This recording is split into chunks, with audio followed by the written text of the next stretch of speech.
My guest today predicted the rise of Hamas. He is the author of many, many books, and maybe he prevented a war between the United States and Iran. And my guest today is Brouss Bueno de Mesquita, the great political scientist. Hi, and welcome to my show. My name is Yozevich, and in this show, I'm going to discuss and converse with the most interesting and influential people from all around the world to discuss science, political science, artificial intelligence, religion, and even more. If this is your first time here, please consider subscribing, hit the bell button, and be part of this great community. And my guest today, again, is Professor Brouss Bueno de Mesquita, which is a great name, the biggest name in political science. He's a political scientist, professor at New York University, senior fellow at Stanford University, Hoover Institution, which is the good guys. And he has written many, many books, including the Dictator's Handbook, like a 20th century version of Machiavelli's The Prince, Spoils of Water, and most recently, The Invention of Power, Popes, Kings, and the Birth of the West. Brouss, thank you so much for coming. How are you today? I'm very well, thank you. And I appreciate your having me. You've had some fantastic guests. Sorry that you have to reach down to my level, but I'm happy to be here. Okay, but again, this is the biggest name in political science. This is good. So let's start with the beginning. It's not a common American name, Brouss Bueno de Mesquita.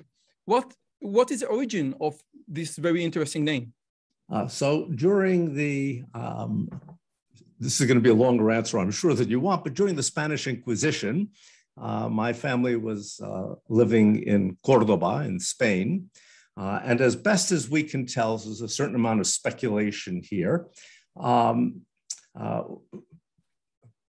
Part of the family were the Kohanim who were running the synagogue that is 2 or 3 blocks away from the mosque in Cordoba. Even today, the dome of the mosque where the imam calls the faithful to prayer is called the Bueno de Mesquita. So as best as we can piece together, the Muslim community, the imam in particular, tried to figure out what to call my ancestors to relate them, what they did to what he did, and came up with Bueno de Mesquita. Okay, this is a great story. So are you Jewish? Yes. Oh, this is great. Okay, nobody's perfect. Okay, so okay, there are so much to discuss with you. If you write Brouss Bueno de Mesquita on YouTube, you will find advices on how to buy a car, which is a great advice, and you will find many, many things. So with your permission, let's start with the Dictator's Handbook, which it seems like a modern version of Machiavelli's The Prince. Would you agree with this thing? Yeah, so to a significant degree, I would agree. There are places where I would disagree with it. Machiavelli in The Prince was concerned, as the title says, with how a prince should govern. He was trying to get a job. He didn't get the job. The Dictator's Handbook is an explanation of how any sort of ruler needs to govern in order to remain in power. So not limited to a prince, but to anybody. Democracy, autocracy, monarchy, military junta, makes no difference who wants to govern. And whereas Machiavelli's analysis was empirically driven, he was a good observer, the Dictator's Handbook, I should mention my co-author, Alastair Smith, the Dictator's Handbook is based on game theory modeling, and then empirical analysis of the game theoretic thinking. Okay, but I would say that, some aspect of game theory also exists in The Prince, although not explicit, because he didn't know about game theory. But, if you need to get rid of someone who got you into the power position is, I think, part of what we now consider game theory. Now, the second title of of your book is why bad behavior is almost always good politics, which leads us to the connection or the disconnection between moral or morality and politics. And on its face, it seems that it's not that they are independent, they are the extreme opposites. Would you agree? I do agree, and I should emphasize at this point, because that's a very important observation, that the Dictator's Handbook is designed to be I'm going to use it in a technical sense, a positive book, not a normative book. We are not recommending how people should govern. We are trying to explain why people do what they do. Okay. Because, in English, I think that Big Nick or Old Nick is a nickname for the devil because of Machiavelli. So the prince got very bad reputation throughout history. And again, it was correct in the sense that it truly describes what a prince should do to remain power. Now, a major pillar in your book, in your theory, is the concept of keys. Okay, so that the king, that the ruler need to spread the keys, not to spread the keys too much. So could you please elaborate on what do you mean when you say keys? So we don't actually use the term keys. It's used very effectively in an animated video summary of the theory, Rules for Rulers. What we mean is there are basic rules that people who govern have to follow if they want to stay in power. Those rules involve some very simple principles. You want to depend on as few people as you possibly can to keep you in power. And to make those people stay loyal to you, they are the keys. You need to pay them handsomely.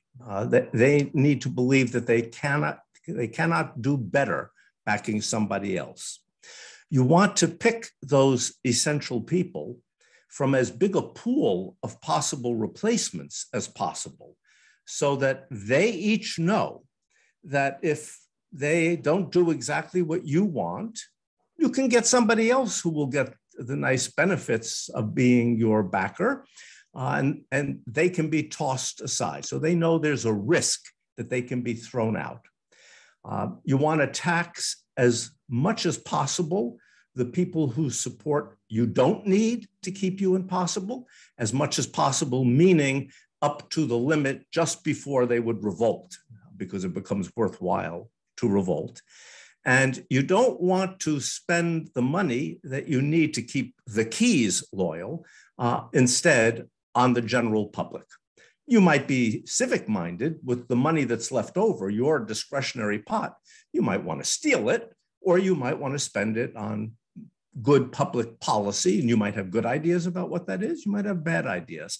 But the essence is you have to keep the keys loyal, and to keep the keys loyal, you have to compensate them well. So when it's a very small group of people, the efficient way to govern is to be corrupt. It's to bribe them, basically.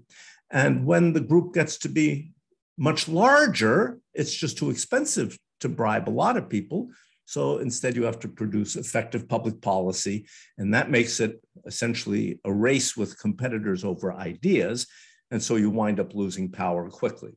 So again, it's very cynical, so even a benevolent king cannot not bribe the key, the loyalty. And again, there is this tension between, I will give money to the people, but again, I need to give money to loyalty. And this happens again and again, even in democracies. And you give the examples, I think, that in farming subsidy, okay? In farming subsidy, I basically bribe, groups of powers that I wouldn't have bribed them in a country where farming or the group of farmers is not strong enough. So again, it happens all the time. Would you agree? It happens everywhere throughout history, and not just in government, in any organization. Every organization has what we call a selectorate, the pool of people who have a say in picking leaders, and what you're calling the keys, the winning coalition, the people essential to keep you in power, every organization. And so you put it perfectly. Even the most benevolently inclined king has nevertheless to first make sure that the keys, the winning coalition, are kept happy, meaning they are loyal. And the way to do that is, when it's a small group, is to govern inefficiently from the perspective of the people, deprive them of lots of good policies, and instead have a corrupt society, even though you want to do the right thing. If you do the right thing, a rival who is prepared to make the keys better off will overthrow you. So you have no choice. So it is very cynical, depressing. Yeah. But again, it seems that there is a profound difference between North Korea and the United States, because it's not like, okay, now I bribe 2,000 keys, and in the United States I bribe more. It seems, and I think that you put it also, that since we in the United States count our economy on people's mind, on what they produce with their creativity, with their genius, there is a profound difference, okay? It's not that, okay, so democracy is a slightly better version of dictatorship. Since there are many, many people that you need to please, and since I can't and since I'm not counting on oil and gold, where I can put, even if the people are starving, I need to make more people happy. Would you agree? Or you said, no, it's not a profound difference? It's not a profound difference in motivations. It is a profound difference in outcomes. A democratic leader who depends on millions of people to stay in power, who tries to be more corrupt than the structure will permit, is thrown out. And likewise, a democratic leader who isn't corrupt, but just doesn't have very successful policy ideas, is thrown out. So if we look at the United States since the end of World War II, and we look at, or since the Korean War, and we look at North Korea since the Korean War, North Korea has only had 3 leaders. The system works, when you depend on very few people, the system works really well for the leader and for the very few who are the keys, and it works terribly for everybody else. When the winning coalition is really large, the system doesn't work great for the leader. The leaders don't do fabulously. Democratic leaders, for example, on average, are paid much less than autocrats. And while they may get good book contracts after, they don't get to steal billions of dollars. And the system works, the democratic system works really well for the average person. So there is a profound difference in outcomes. There's not a profound difference in the logic and conceptualization. The leaders are all trying to stay in power. It's just that they're more constrained in a democracy. It's harder. You said, I think, that there are 2 extremes. If this is a very well-established democracy, it will be very strong, very stable. If this is a very stable dictatorship, it will be also very stable, but all the places in between are much less stable. But Nassim Nicola Taleb, I think like 15 years ago, said that Libya is much less stable than Italy. Although Libya is a very strong ruler, Gaddafi, and is heavily dependent on gold, and Italy has, crisis every second day. Italy, in the context of like the system, will be more stable. And I think how to coexist what Nassim Taleb said with what you said, because I thought that Libya was, again, a very strong dictatorship, but maybe even a strong dictatorship is less stable than a very strong democracy, or even not so strong democracy. What's your thought? So there are, first of all, we have to distinguish what we mean by stability. In a place like Muammar Gaddafi's Libya, leadership was very stable. The political system was not, the country may not have been, but the leadership was. He was in power a very long time, and he made very serious errors. Had he not made those errors, he'd be alive and still a dictator today, in my view. Italy has had very unstable leadership, but stable institutions. So they're very different things. Leaders care about the stability of leadership. They don't really care about the stability of institutions. We, the people, are better off when the institutions are stable. So there are important differences in the stability of dictatorship and democracy. Both, if you are really a small coalition, really a big coalition, really democratic, really autocratic, you are pretty much immune from revolution. If you are really democratic, you are also pretty much immune from a successful coup d'etat.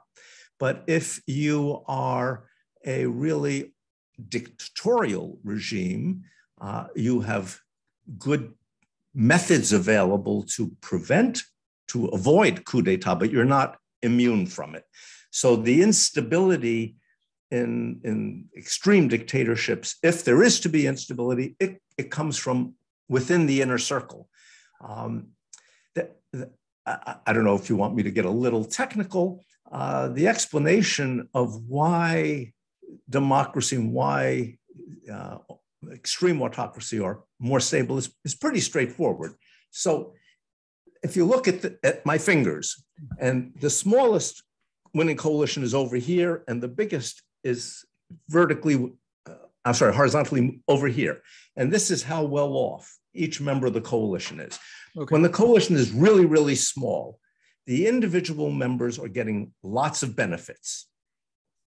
Two things happen as the coalition is enlarged.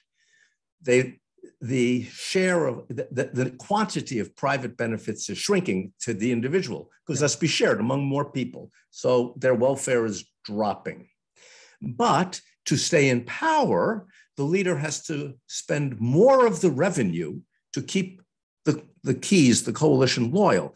There's less money left over for the incumbent.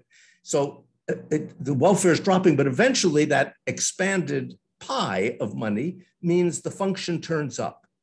And once it turns up, it keeps going up as the coalition gets bigger. There is a critical dividing line, a cut point. This welfare level, which is quite high, is not as high as the welfare if the coalition is bigger than at this point. Once it passes here, the welfare keeps going up. So in the bowl that is formed between here and where my finger reaches over, in here, there are coups and there are revolutions. But once you pass this point, you can't make enough people better off to have either a revolt or a coup. Down here, for technically complicated reasons, this is what we call Nash equilibrium, not? So this is a dynamic version of a Nash equilibrium. Yes. Okay. Now it's a perfect Bayesian equilibrium, but okay. Yeah, okay. Now I would say that the founding father of the guys who made the Constitution were heavily interested in the stability of the system, and this is why we have checks and balances. Okay, would you say that checks and balances and the essence of the American Constitution is mostly about the stability of the system? Yes, the constitutional structure seems to me, I'm not a constitutional expert, but seems to me to have been designed, certainly the Federalist Papers indicate that it was designed with the idea that while there would be factions and there would be lots of fighting among leaders and so forth, that the structure should be stable. And that's one of the reasons, for example, that the Constitution makes it very difficult to amend the Constitution. So the United States has had very few amendments over its roughly 240 years, preserving the structure. But of course, that structure also results in high turnover in leaders. So the North Korean system produces low turnover in leaders, much better for leaders. And again, I think that Andrew Breitbart once said that the Constitution mainly deals with how things should be done and not what things should be done. And this is why, again, the stability of the system. You can do whatever you want, but do it in the proper way. Now, if we want to go over to the distinction between right and left, the distinction between Democrats and liberal, basically the same rules apply. Would you say, okay, but in a more democratic society, in the American sense, things will be slightly different. In a more Republican society, in a more Republican government, things will be a little bit different, or it doesn't matter. It doesn't matter. People are people are people, and the rules that you set out needs to be followed no matter if you're Republican or Democrat. Yes, I think that's right. I think the current, what I would describe as a near constitutional crisis in the United States is exactly about that. It is that the rules, there was an attempt not to follow the rules, and the attempt so far has failed because it seems, I can go back here, once you're up in there, enough people value keeping the structure stable that they push back against the effort to corrupt the rules. Yeah, whether it's a very peculiar electoral college version of presidential system that the United States has, or it's first past the post parliamentary system like Britain, or it's a proportional representation parliamentary system like Israel, that makes some difference. It affects the size of the winning coalition, but not by huge amounts. Much more important is how big is that key group and how big a pool is it drawn from? That explains much, much more of the differences across societies than knowing that it's parliamentary or it's presidential or it's monarch or whatever.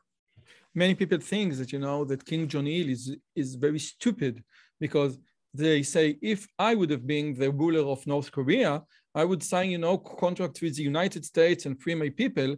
But according to his objective, is very smart, and I think this is I think one of the most important ideas that rulers, when they do something that seems stupid to you, it's just because you and you don't have the same objectives, and they follow their objectives in a very systematic way. Precisely. That is perfectly stated. That's exactly right. Even in my Israeli accent. Many people make the mistake of thinking that what leaders are interested in is making their society better off. And while I'm pretty confident that no leader objects to their society being better off, if they have to choose between am I better off or are the rest of the people better off at my expense, they're going to choose making themselves better off. We certainly see this in North Korea. Kim Jong-un is estimated to have inherited $4 billion from his father in a country where per capita income is around $1,000, maybe a little bit less than $1,000. People are miserable, and he flies in Italian chefs and French chefs and whatever he wants. And if we look at China, Xi Jinping is cutting back on what few freedoms there had been permitted in academia and so forth, even though those are the important sources of entrepreneurship and innovation, because he perceived that they were jeopardizing his control. It's about staying in power. Okay, many people in Israel would say the same about our government, which we're going to election for the 5th time. So it's not North Korea exactly, but again, okay. Now there is again much bigger coalition than North Korea, wow. But not big enough. I think that the George Bush's father once said that running a country is like running a cemetery. You have many people underneath you, but no one listen to what you say. Okay, so another important pillar of what you say is the concept of revolution, and people who are not educated cannot revolve, cannot be against the government. And this brings me to the concept of informed democracy, that you need enough educated people to run the revolution. And in many dictatorships, starving, uneducated, illiterate people just can't run a protest, can run, the justification of the ideas of the protest. Can you please elaborate on the importance of educated citizens? Yes, certainly. One of the mistakes that a lot of people, in my experience at least, make is they look at a society like Cuba or North Korea, and they say, wow, it's a good educational system, essentially 100% literacy. What they don't look at is, okay, what about past basic elementary education? What about basic addition, beyond basic addition and subtraction and literacy? How many people go to high school? How many people go to university? How good are the universities? So from a dictator's perspective, it's important to have people who have enough education, enough education so they can read and follow instructions and do the work necessary to produce wealth for the leader. More education than that, education sufficient, for example, to begin to have original ideas or to question how things are being done. That's very unattractive because that creates rivalry. So a simple statistic. If we looked at the 200 top universities in the world, with the exception of 2 in China and 1 in Singapore, all the others are in democracies. So China has 2, Switzerland has more, a tiny country. But again, can you explain why China has 2? Because it's a very exception. It's a very big exception. But again, how come China has 2 great universities that can produce people who potentially can revolve against the government? So there are several things that go on in China. And of course, that is the risk. That's why there are only 2. It's, of course, a huge population. And with a huge population, there are a lot of elite families. The low big numbers. You have me? Yeah. It's like the laws of big numbers when you have many people. So there are a lot of elite families, influential families, politically influential families. They want their children to have opportunities. Many of them go abroad. For many years, that wasn't available. And others go to Chinese universities and then go abroad for graduate work. So they need some places to produce these elites. They also, we should note, the universities are very strong in fields like mathematics, physics. They're not strong in fields like politics, science, economics, where that's riskier. So there are very, very few exceptions. Singapore is, to me, the more interesting exception because I believe Singapore is evolving towards becoming a democracy, and there are reasons why societies become democratic, and that's within the theory there are. Singapore has, in the last few years, joined the ranks of places that have highly thought of universities. They didn't before. And that's consistent with their movement in a positive political direction. Education, very dangerous thing. Healthcare too, by the way. A lot of people, again, they look at a place like Cuba and they think, oh, look, it's a great healthcare system. It's a great healthcare system for workers. You don't want workers to do miserably, but places that have small coalitions, small number of keys, tend to have poor health care for infants. They have high infant mortality. Cuba is a place people point to low infant mortality, but it's higher today relative to the rest of the world than it was under Fulgencio Batista before Castro. People don't look at what it was like before. Not that Fidel Castro was worse than Batista or better than Batista, simply that when you have that, we have dictatorship for that long, the quality erodes. So you want to have a few good hospitals to take care of the elites, or you want to be able to fly them to places where they can be taken care of. But the people who aren't producing wealth for you are not important, so you don't worry about them.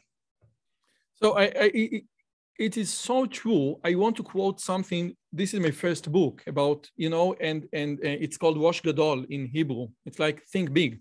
And in this book, I speak about, the importance of learning and study and education.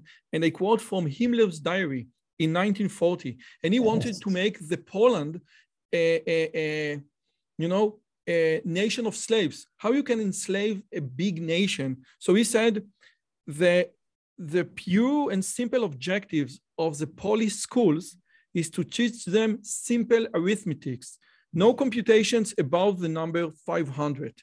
They will know how to write the name and the doctrine that it's a divine law to obey the Germans.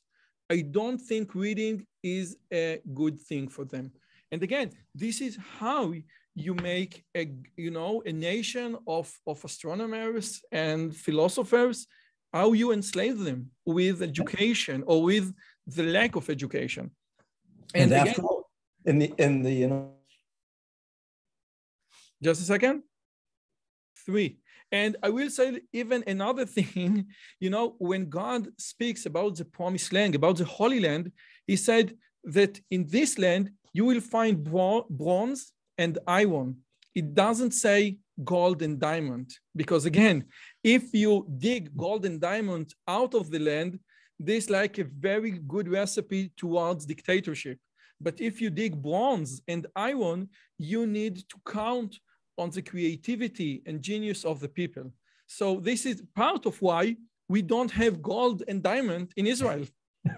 Well, I don't know if that's why you don't have gold and diamond. I mean, I remember many years ago on a trip to Israel, attending a conference where there was a discussion of the so-called the resource curse, and an official from the Israeli government, might have been the prime minister, might have been Ehud Barak, I'm not sure, it was quite a while ago, made the comment, maybe we could have had a little bit of oil.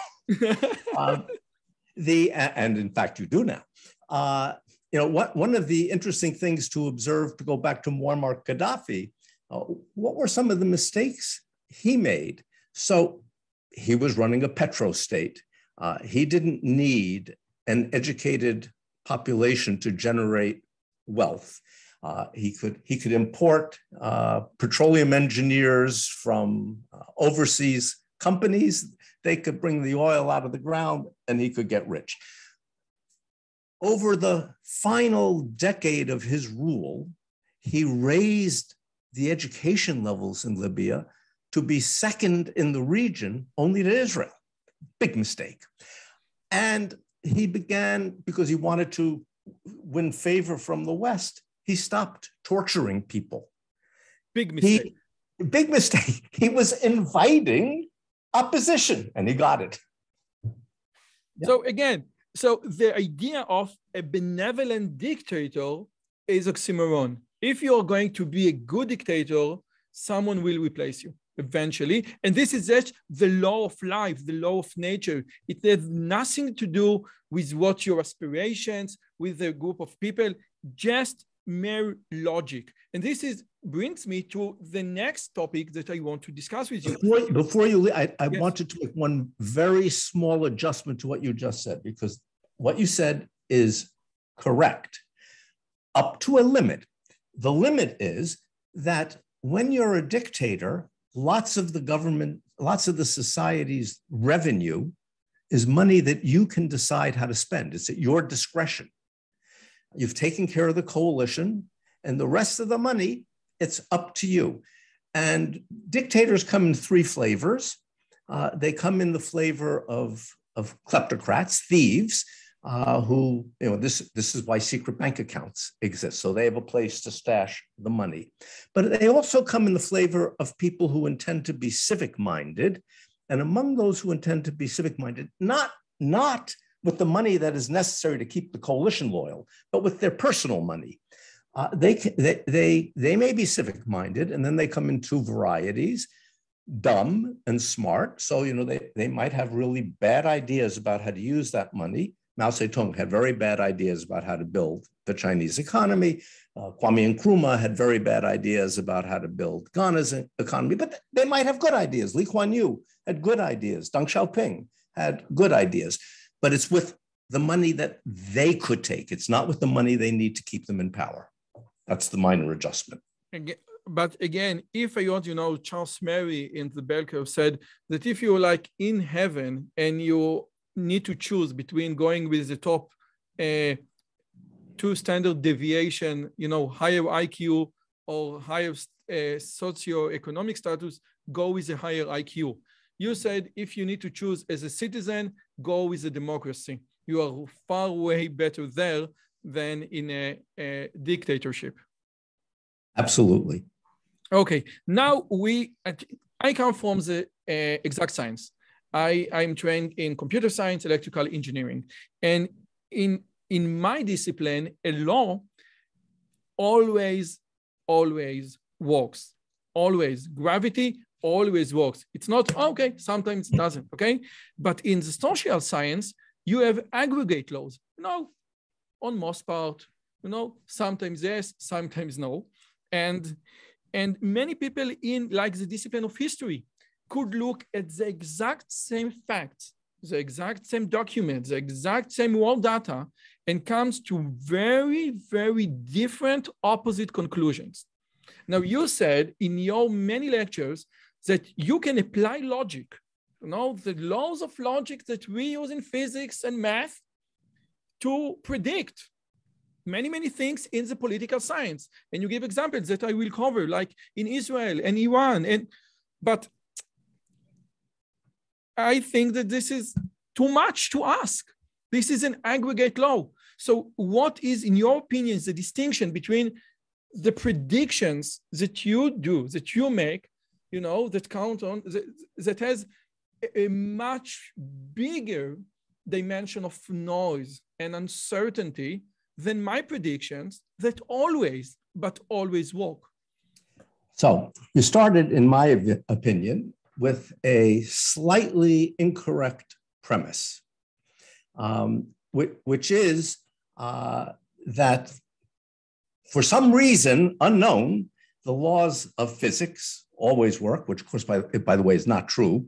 The laws that Isaac Newton identified, many were disproven by Einstein, and some of what Einstein proved was disproven by Bohr. There's progress always at the fringes. Putting that aside, there's a very important difference between what physicists study and what social scientists study. And it doesn't have to do with the precision of law. It has to do with the complexity of the problem. I have from time to time been invited to give talks to groups of physicists. I always start the talk the same way. The average physicist's IQ is unquestionably, and I will say the same for engineers, the average physicist's IQ is unquestionably higher than the average social scientist's IQ. And yet, I have never heard a physicist reach a generalization about a social phenomenon that sounded to me correct and well thought out. Why? Because physicists learn to study how particles interact. You just dropped a pen, and indeed it fell, and putting aside the air pressure and so forth, so the friction, it fell roughly at 32 feet per second per second. Okay. You still walk with the feet thing. Oh, I forgot. I'm sorry. But if I were sitting in the room with you and I picked up the same pen and I tossed it at you, you would put your hands up to block it. Social phenomena are about how, for want of a better term, particles interact strategically.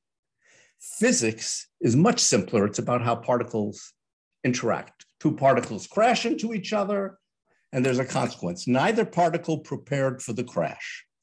But in social phenomena, we prepare for the crash. And so behavior is strategically altered by the expectation of what is coming. So it's a much more complicated problem. So I wouldn't say that there aren't laws. I would say we have identified a few of them, but there are undoubtedly a lot out there we have not yet identified. Prediction. We have apparently identified enough that I constructed a game theoretic model for any finite number of players that I apply to real world problems in advance to predict what will happen and sometimes to engineer what will happen. That is, if you can predict accurately, then it should be the case that if you can change some of the pathway or some of the inputs, you can change the outcome. The track record of the models I've developed is well over 90% accuracy according to other independent audits, not my opinion, independent audits of the work. This is not because I have some great insight or whatever. Psychic insight. It's because it's not that hard a problem. People do what they believe is in their best interest. So if you pin down precisely what the problem is that you're studying, and you identify who are the parties interested in trying to influence it, and you just need to know 4 pieces of information about each of those parties. What do they claim they want? Not what's in their heart of hearts, because you can't know that, but what are they currently asking for? What are they bargaining for? How high a priority is this problem for them compared to other problems they have to deal with? How resolved or flexible are they about the position they have adopted on it? Are they open to listening to other arguments or not? And how much influence could they exert if they tried as hard as they can, but it's not necessarily their highest priority. And even if it is, they have other things. If you know those 4 things numerically about enough people, you can write down a model that is correct an overwhelming percentage of the time because people behave in a manner that is consistent with trying to do what's good for them. Different people want different things, so that's why we need to know what they're arguing for, because it's not some external notion of this is what you should want, but rather, okay, this is what you do want. I teach a course called Solving Foreign Crises. It's an upper-level undergraduate course. Each student comes to that class, they pick any problem in the world that interests them, and that's what they do. They model it, and they make predictions. Some of them, and then they do what's called comparative static analysis. What if I change this? What if I change that? Not the structure of the situation, but what if I ask for more than I want? What if I ask for less than I want? What if I pretend to care less than I care. It's hard to pretend to care more because it's costly. And what if I'm more rigid? What if I'm more flexible? And they solve the problem. There are only two important political problems in the world where I discourage them from doing it. I let them do it if they want to, but I discourage them. One is the Israeli-Palestinian dispute, and the other is Kashmir. And I discourage them for the same reason. So I pose to any student who says they want to do it, I pose a simple thought experiment. To change the outcome without a war,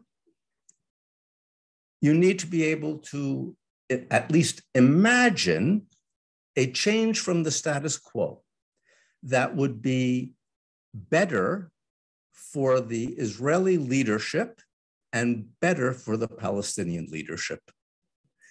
Tell me what that outcome looks like, because I just don't have that much imagination. I cannot imagine such an outcome. So, well, peace and stability. I said, yes, peace and stability will be good for the Palestinian people. It will be good for many Israelis, but the government won't get reelected on that because the benefits will be realized well down the road, and the political sacrifices will be realized right away. So it's unlikely, that's why I emphasize the political leadership, not the people. The same problem with Kashmir. What could the Pakistanis put on the table that would improve the status from the status quo for India? You know, they don't have enough leverage, just as the Palestinians don't have enough leverage, enough friends to make the difference. So I say that these two problems, I think you can do them. You will be very disappointed. Okay. So just a second, just hold on. Okay. One, let me just strengthen your point about physics, because you're extremely right about physics. One, physics restricts itself to, the interaction between two particles. This is why it can demand and produce levels of accuracy unachievable by any other standard. Chemistry, the basic building block is the molecule. Therefore, chemistry is much less accurate. In biology, the most profoundly building block is the cell. Therefore, biology is much less predictable than chemistry and physics. And psychology, this is the man, which is much way complex. And in political science, in economy, it's not just one man, it's a group of men. So, wow, this is way too much complex. The level of complexity in solving economical problems, in solving political science problems is much more complex than physics. Totally 100% with you on this. But when you say, okay, there are only 4 things that you need, to what he says he wants and how much can he be influenced, and people want the best interest. Now, after, I don't know, the study of Danny Kahneman and many others, people usually want their best interest, usually, okay? And people usually, but you say, no, if I can manipulate those things, I can understand. Now, there is a very important distinction in political science between understand and explain. I think Dilthey made it, Sometimes I understand in the physical world, but sometimes I just explain. And I can't rewind the circles of history and say, okay, what would have happened if I changed? Because you cannot rewound history. So my question is, you said, okay, my model works 90% of the time, which is great. This is a phenomenal, but just take Hamas, the rise of Hamas in 2012. I think, the Israeli intelligence didn't foresee it coming. And you said that you did in 1990. So, I did in a published paper. In a published paper in 1990. So, yes. So what, maybe you just had a fluke, or maybe, like you said, the Israeli intelligence puts too much emphasis on their opinions and their willing and their aspirations. And I don't give a shit about this because I strict with the model and I keep my opinions aside. I completely agree. I can't prepare it, Bruce. The first 2 weeks of solving foreign crises is teaching the students to strip out of their thinking, their opinion, their preferences, and so forth. The problem is to identify what the interests are of the parties in the game, not their interests. It's not about opinion, it's about analysis. I'd also want to make an adjustment to something that you said in passing with regard to prospect theory, Kahneman and Tversky. I know Danny Kahneman pretty well. I like him a lot. He and I both have known each other for 40 years. We both got honorary degrees on the same occasion at the University of Haifa. And Amos Tversky, when I lived at Stanford, his house was right behind mine. We walked to work together often and argued together often. Prospect theory is not a theory of strategic interaction. It's a simple decision theoretic problem that they're solving. So it is not an appropriate tool for dealing, for example, with foreign crises. Who says that? Danny Kahneman says that. In 2001, he's very clear that prospect theory, which is a rational choice theory that gives us a different shape of utility function, is about how simple decisions are made, not about how strategic calculations are made where you are competing with other people. And he has looked into trying to do that, has concluded it cannot be done because they don't have a sufficient theory of framing to determine what the setting will be that structures where the interactions will occur. This is an issue I had raised with Tversky decades ago, but putting that aside. Yes, politics involves a lot of variables, a lot of factors. I've boiled it down in prediction to 4. 4 variables interacting with each other in complex nonlinear ways is not a small problem. Could I throw in more variables? Of course, but I have a theory, and the theory dictates that I need to estimate these 4 variables to get highly accurate answers. History, something that you mentioned. I say to my students something very obnoxious. I'm going to put this in a context. As you mentioned at the outset, I recently wrote a book, The Invention of Power. It's about decisions in the 12th century. I care deeply about history. I read a lot of history. I write about history.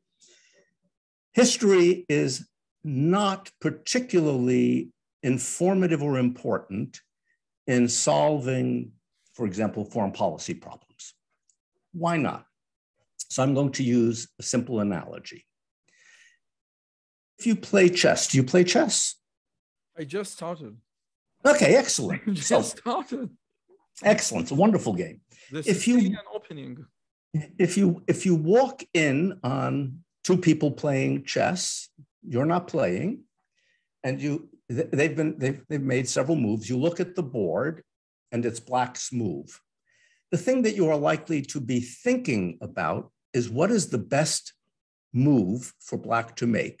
So you might think about, well, if they do this, white will do that. If they do that, white will do something else. What's likely to work out best? You don't think about how did the board get to this position? That is, what was the history that got it here?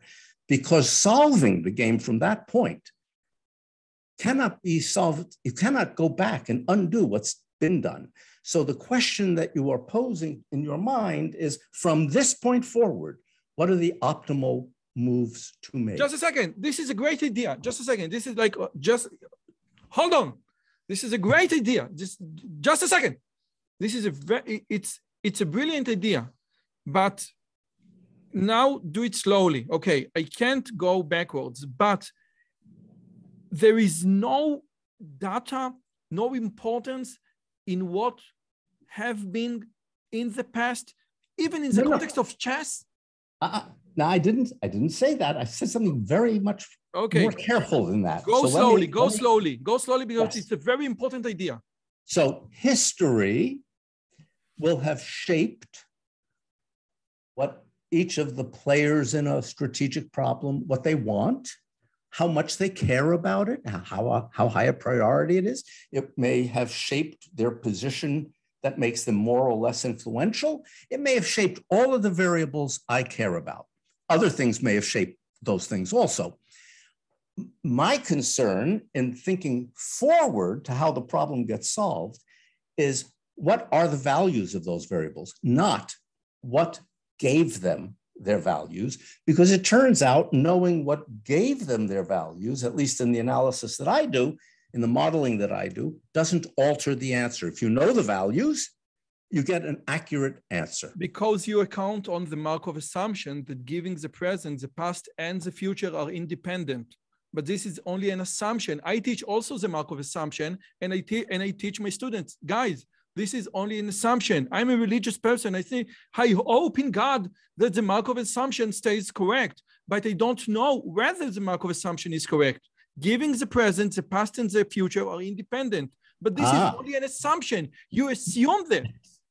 Yes, I assume a lot of things. But how do I determine what is the method or the mechanism that we use to determine whether the assumption is useful? The mechanism is how well does it account for what happens?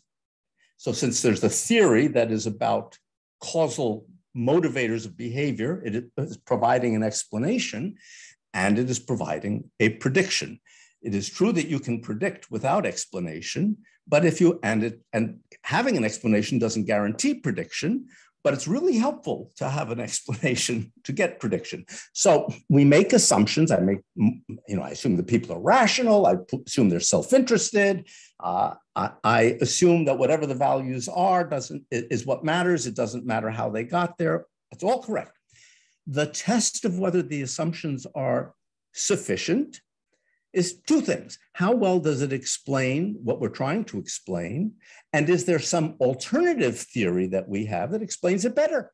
So if the answer is it does well at what we're interested in, and there's not an alternative that does better, then maybe in the future there will be, but at the moment, it's the best we can do. Just a second, Bruce. You said you started from history is not so important in what I do, although I love and I write and read about history, and you gave the chess example. But what if, in the context of the chess, I see the board and I open an history book, okay, and say, wow, it used to be the same position once upon a time, and then this guy did this and this and this. So you can learn from history if you say, okay, basically we face the same situation. Could you please elaborate? Because I think it's tremendously important. I'm not saying you can't learn from history. The values, for example, the variables may come from history. And of course, if you're a serious chess player, you have studied classic games. So you look at a board and you read, this is that situation. But the response is based on not that's what people did before, but this is in part because I'm informed, I'm Bayesian by what people did before. Here's what worked, here's what didn't. This is what I believe is the best response given this board structure. That may be a consequence of your knowledge of history. It may be a consequence of your being more or less oriented towards taking risks. It may be a consequence of a lot of other things. So I'm not saying that history is not important. I'm saying it's not the only thing, and it's not a determinate thing. If we know the values of the critical variables, we can move forward from those variables in a dynamic model to anticipate what will happen. Whether the values came as a consequence of the history of the individuals or something else is not as important as knowing what the key variables are, what the values are on them, and then a dynamic model of what are the optimal things to do from that point forward. But But it's like Kant Laplace theorem that if we would have known, you know, the position and velocity of all the particles in the universe, we could predict from now up to eternity.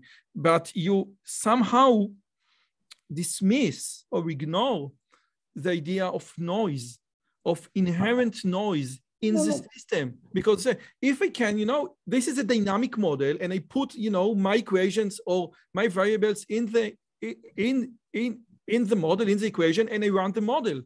But how could you put, you know, the inherent uncertainties, the inherent noise, inherent biases in your model? So, in fact, I have, but you are ignoring something very important, which is the track record. So, what is the way that we have to evaluate whether the bundle of assumptions and the bundle of equations are providing us with a useful way to anticipate the future? I stated two criteria. You can check with how well does it fit? How well does it fit reality? And do we have something else that fits better? So there may be lots of noise out there. There's not that much noise because, as I said, my accuracy rate is over 90%. So the noise is a pretty small fraction of the total. So that already says we've got something that's helpful. And then we want to think about what sources of noise might disrupt expectations. So my software, bundle of equations, I've written software for it.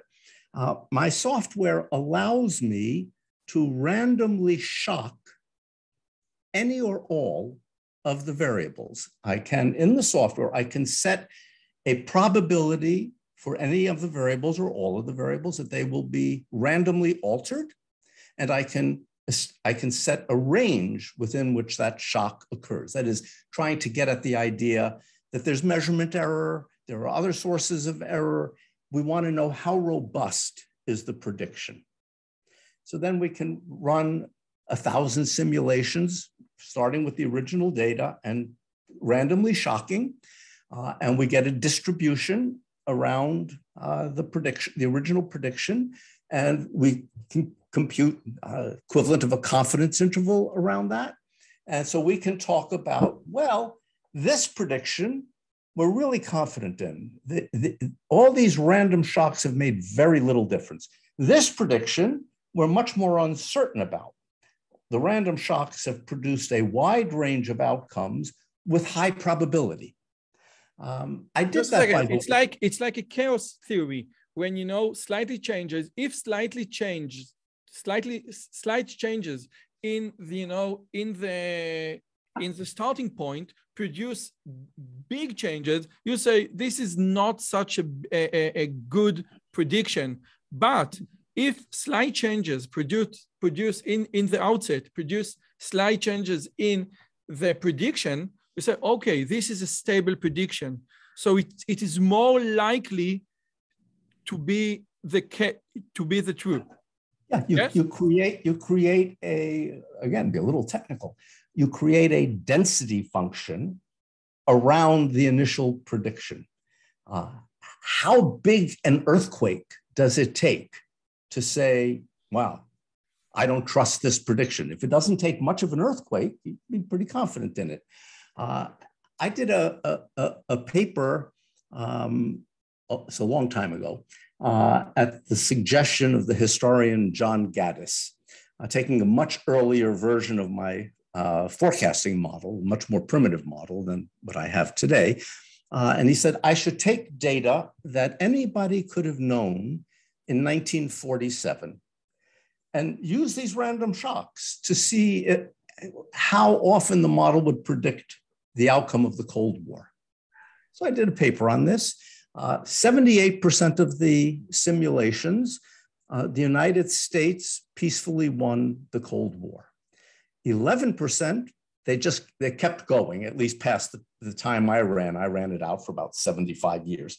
And then the other 11% of the time, the Soviets won, often with a war.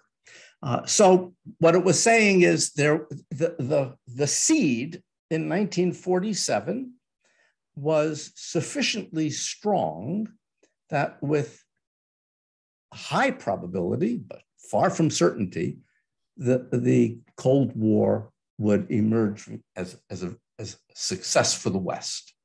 And in those models, they always predicted the formation of NATO and the formation of the Warsaw Pact, or something that looked a lot like them, and so on. But the model was completely uninformed about anything that happened in the world after 1947, just randomly perturbed. Just a second. It's mind-blowing because, can I play with the model just like a business secrets of yours? Yeah, we can play with the model. The model is. No, can I or did you like publish the model or some of it so people can play, or this is like a top business secret of yours? So the answer is both of those. I have published 90-some-odd% of the model. There are some elements that are business secrets because I have a consulting business, but for academic use in classroom or for publication, the model is for professors available for free online, and for students, if it's in a course, it's $60 for a year license. They can run as many analyses. Just a second, how your model can predict the formation of NATO? What's the output of your model? Like, okay, so it's going to be a NATO.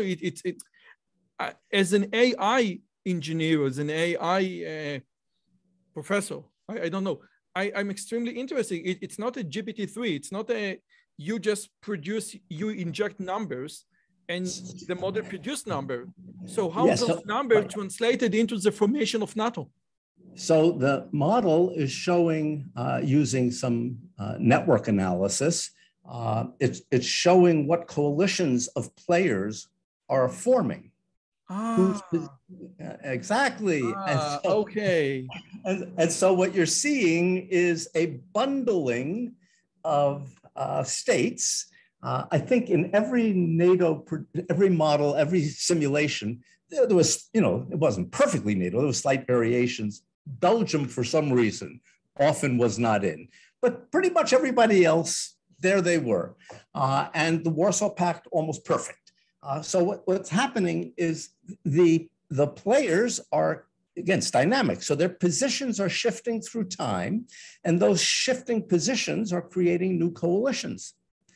And you see those coalitions, and those coalitions look like NATO and the Warsaw Pact. It's like John Conway's The Game of Life, just with real-world implications. So now we had Nate Silver publishing The Signal and the Noise in 2012, I think. And does your model can predict if Trump will win in 2024? Or does your model can predict the price of Bitcoin in 2040?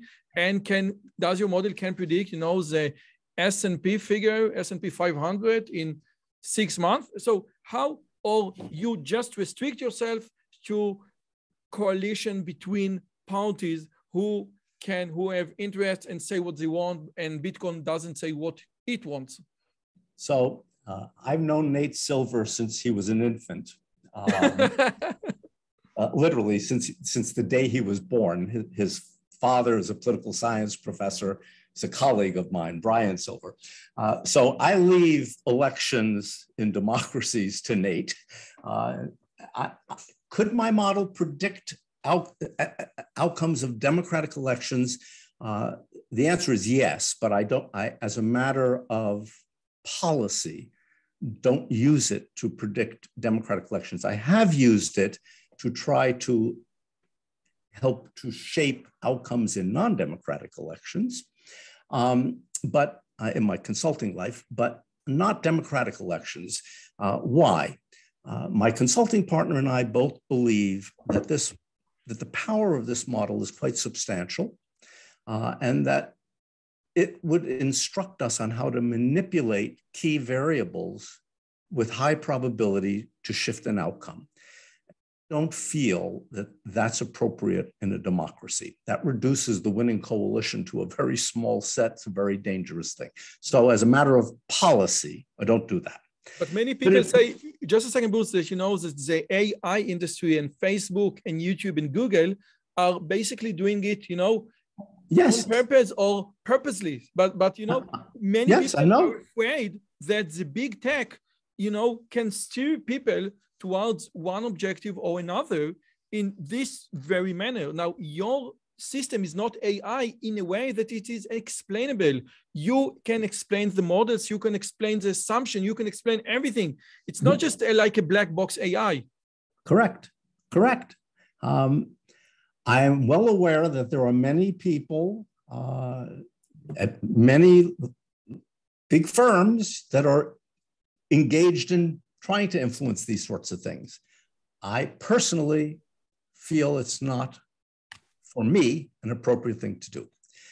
Bitcoin, the S&P.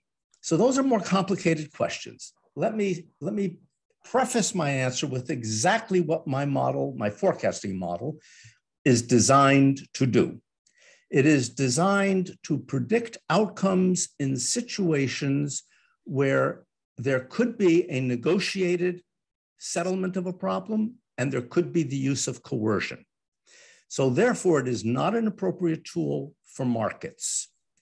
Of course, sometimes, and this is particularly true for Bitcoin or cryptocurrency in general, sometimes markets are driven by political events that involve the possibility of coercion and the possibility of negotiation. Those outcomes, those effects on markets are predictable. And I have from time to time done that, either for clients or for my own personal investment purposes. What do you think? What are you saying? Give us something. You say that in 2030, okay, I will ask you just one question, okay? And you can answer or not. Do you think that in 2030, 7 years from now, 8 years from now, we still use Bitcoin as a currency in the world?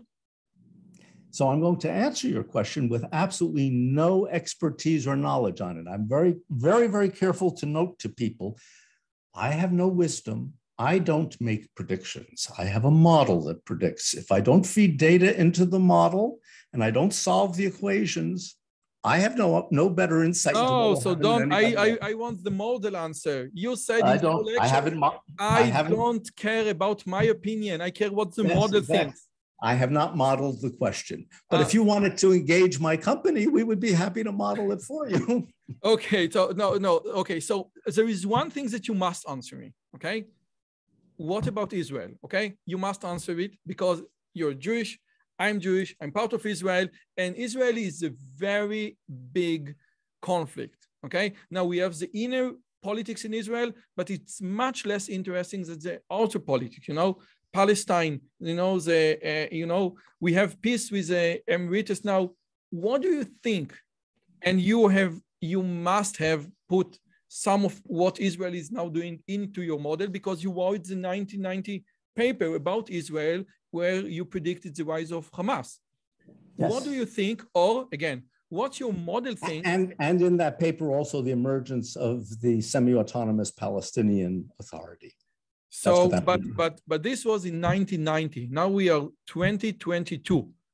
Yes. And I bet that you put again, during those 32 years, the data into the model, okay? So what your model thinks about Israel and its near future and maybe far away future? So over the past several years, there's history, the size of Israel's winning coalition, the keys, has been shrinking. It has declined. If we go back, say, to 1990, the winning coalition at the end of the 20th century was about 0.91 on a 0 to 1 scale. Today, it's about 0.82. It's gone, maybe it's 83. It's gone down substantially. It's a very important decline. This cut point is generally up around 0.94, 0.95. So Israel is at risk. It is below that dividing line, and it has been moving the wrong way from my perspective. It's been moving in a less democratic way. I fear that could continue, and there are solutions to that, but they involve, and Israel has experimented with some of the solutions in the past, and because it didn't like, that is, the people in power didn't like the outcome, for example, separating the election of the president from the election, or the prime minister from the election of the Knesset, that had potential features to make the prime minister's winning coalition quite a bit larger. The winning coalition in the Knesset can be very, very small because you have extreme proportional representation. Tell me about it. Our current prime minister has he had 7 seats in the parliament. Now we have 3. So yes. No, this is these are the consequences of bad structure. People think that proportional representation gives representation to many more points of view. That's a very superficial understanding of proportional representation. Why do I say that? So yes, it's true that who's in the Knesset is representing a very diverse array of interests. And when it comes time to pass a law, it takes a majority of the Knesset. In a structure where it's all bargained away because there isn't a natural majority, because the system gave representation to fringe groups at the outset, but then they have to congeal into 50 plus 1%. So this makes it a system that invites corruption, invites selling policy in exchange for favors, and could be corrected by regional system. Yeah. But there are many ways to fix it. If, for example, there were a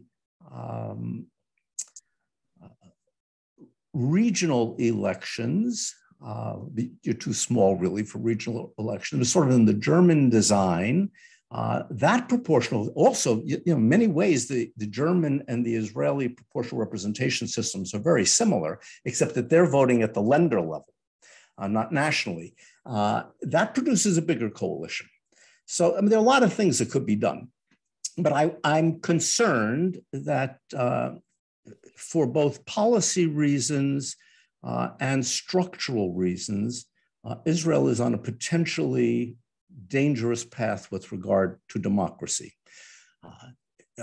Let's be frank here. I haven't looked lately, but for many decades, it was true that the birth rate among Arab citizens of Israel was higher than the birth rate among Jewish citizens of Israel. And for some elements in the political atmosphere in Israel, that's seen as a dangerous trend, because if the country remains democratic, natural development. So I'm concerned about Israel. And I would like to say Israel will self-correct. I would like to believe that. I'm confronted with the problem that Israel is not above the cut point, and political leaders generally like to self-correct in the wrong direction. So it will take activism by the people to self-correct. I have not modeled whether that activism will be there, so I can't speak to that at this point. But activism can be a movement, a people movement towards changing the election policy? Yes. Okay. Now, you started with the inner politics, and I would like to ask you about the outer politics. The peace process, whether exists with the Palestine, but we have like peace with ambitious right now. My friend Dan Shiftan, which is a great political scientist in Israel, said that in the Israeli-Palestinian conflict, there are no solutions, and solutions can be only found in jigsaw puzzles. We only have trade-offs. So what's your take, or be more precisely, what's your model take on the world politics or outer politics with Israel and the Arabs? So I no longer see the Palestinian issue as the central political issue in foreign affairs for Israel. Thank God. And I have for many years, and I'm happy to say it's now working out, I have for many years in my consulting life, where this is a question that comes up, I have been predicting that what is going to emerge in the region is a strong alignment between Saudi Arabia and Israel, meaning as well Saudi's friends, and this is already clearly happening, that for Israel and for the Saudis, Iran is a much bigger concern than the Palestinians. I mean, the problem that the Palestinians have is they have no friends. They have people, well-intentioned people around the world who feel that they are being badly treated, and indeed they have been badly treated. But I don't see it as a problem without a solution. I see it as a problem that has been solved.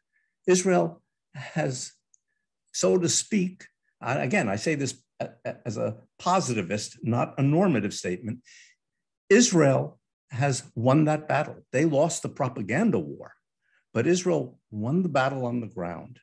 All the Palestinians can do, all Hamas can do, all Islamic Jihad can do, all that Hezbollah can do is occasionally poke somebody in the eye and be an irritant, and then get punched in the nose and educated to again and again.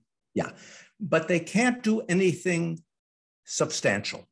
They can't fundamentally alter the political structure. They can't fundamentally alter the borders. They don't have enough. But Iran doesn't have it. Iran can, but doesn't have an interest in doing so. This is a big issue. You said that according to what you know and your model, Iran is uninterested in developing a bomb to destroy Israel. Rather, it has this inner politics, etc., etc. And I think that this was, your TED Talk, like in 2009. 2009. February so you said 2000. that although all the things that we hear morning and evening from Iran is not a genuine threat on Israel in the context of atomic bomb. Okay, so let's be very careful here. 2009. You're on our side, Bruce. I understand. Just remind you. I understand. I'm on the side of truth and analysis. Yes, but you want Israel to stay exist. Yes. In 2009, the indications were that at least for the subsequent 5 to 10 years, Iran was not going to build a bomb, and they didn't. Okay, I said that publicly in 2009. The Economist said I was the only person apparently who didn't know that they would have a bomb in 6 to 9 months. And here we are 13 years later, there's no bomb. That same statement today, I would not make it with the confidence that I made it in 2009. Why? Because the United States reneged on the agreement. And the analytic implication of reneging is, from an Iranian perspective, and then I want to go into the domestic Iranian politics because they are critical. From a foreign policy perspective, the Iranian leadership has no reason to take as a credible commitment anything that the United States government agrees to, because we reneged. A treaty would be a different matter. So if there could be a treaty on the nuclear program, then that would have some sticking power. The difficulty is, and so I pose to you a question I pose to my students on this question. What is it that the United States is prepared to give Iran in exchange for Iran adherence to the 2015 agreement? The United States reneged. Lifting sanctions doesn't really speak to the problem. Of course, they would like that, but the sanctions could be slapped right back on a week later for reasons, after all, it was slapped on by Donald Trump for reasons having nothing to do with the nuclear agreement. So what is it that the United States, that Joseph Biden could credibly offer to the Iranian leadership that would get the Iranian leadership to resume enforcement and would be politically beneficial for Joe Biden? I cannot imagine what that it's a very hard question to answer. Yes, indeed. So therefore, if I were the Iranian leadership today, I would be thinking about building a nuclear weapon, not to attack Israel. This, I think, I understand the concern, but I think it's a mistaken concern. The purpose of a nuclear capability is not to take on Israel. It is to deter Israel and to deter the United States from overthrowing the Iranian regime. Oh, okay, so let me just ask you the same question differently. If you were consulting to the Israeli Prime Minister and you say, okay, and the Israeli Prime Minister says, listen, we know that Iran is heading towards producing or developing a weapon. Do you think we should attack, like according to foreign newspaper, we kill all their engineers? Do you think that we need to halt, delay, postpone their progress? Or do you think that we need to let them do it because, again, they don't want to throw it on us? Now, let me just remind you one thing. In probability theory, we have two things. One is a prior or is the probability that something will happen. And two is, like Daniel Bernoulli says, the utility function. How do we evaluate the loss or the prize if something, even with a very small probability, happens? So what would you advise an Israeli prime minister? So you raise a very important question, which should be very carefully analyzed. My first response would be domestically at Iran.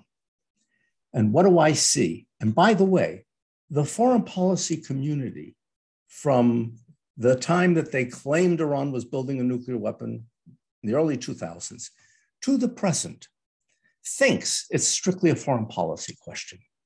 And this is wrong. The dominant question, in my view, and in my analyses view, for the Iranian leadership is domestic. What do I mean? There are very powerful domestic interests in Iran that don't want the headache of a nuclear weapons program. The Bunyads control approximately 25% of the economy.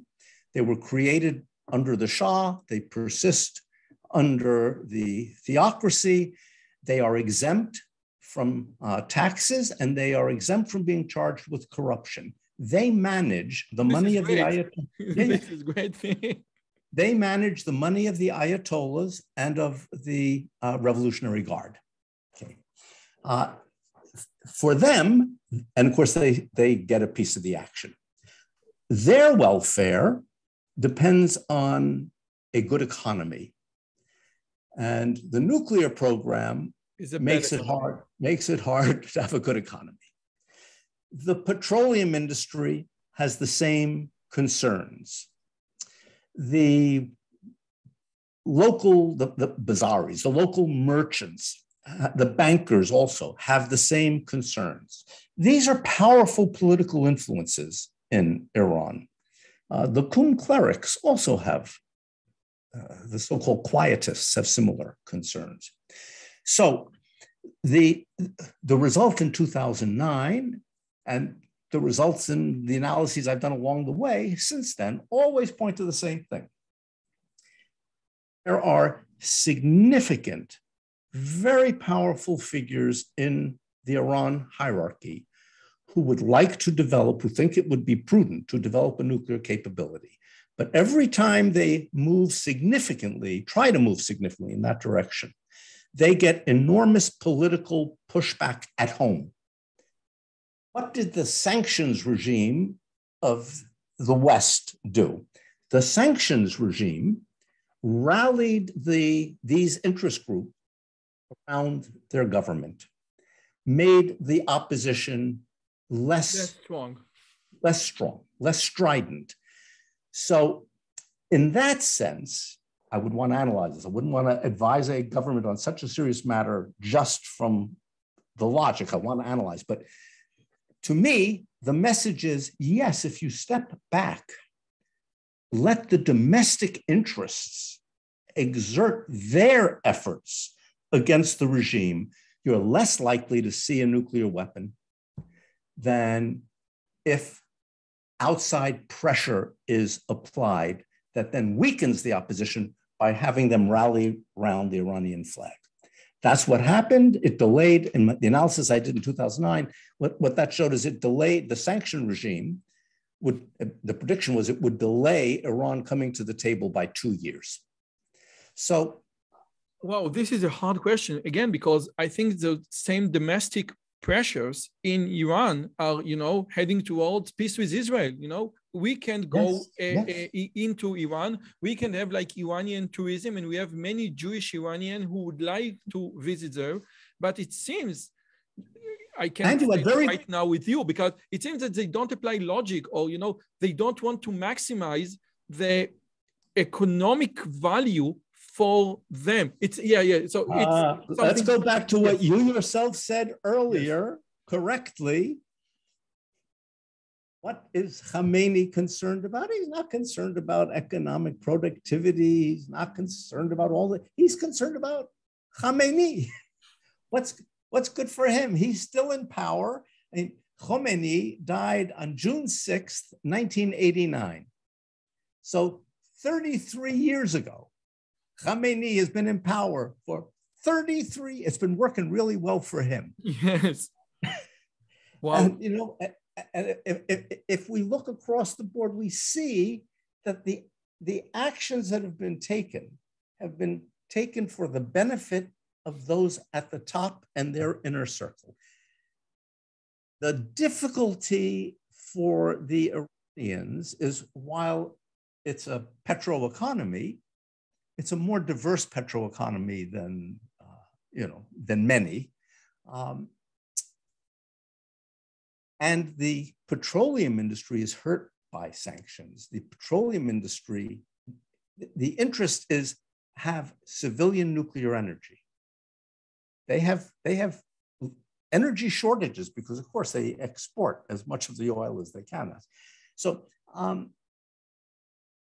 the leadership has done what's good for the leadership. If the people rise up effectively, what's good for the leadership will be to accommodate the people. So they tried with the seemingly rigged Ahmadinejad re-election a number of years ago. And Khamenei's son was designated as the head of the Basij, and they went out and bashed heads.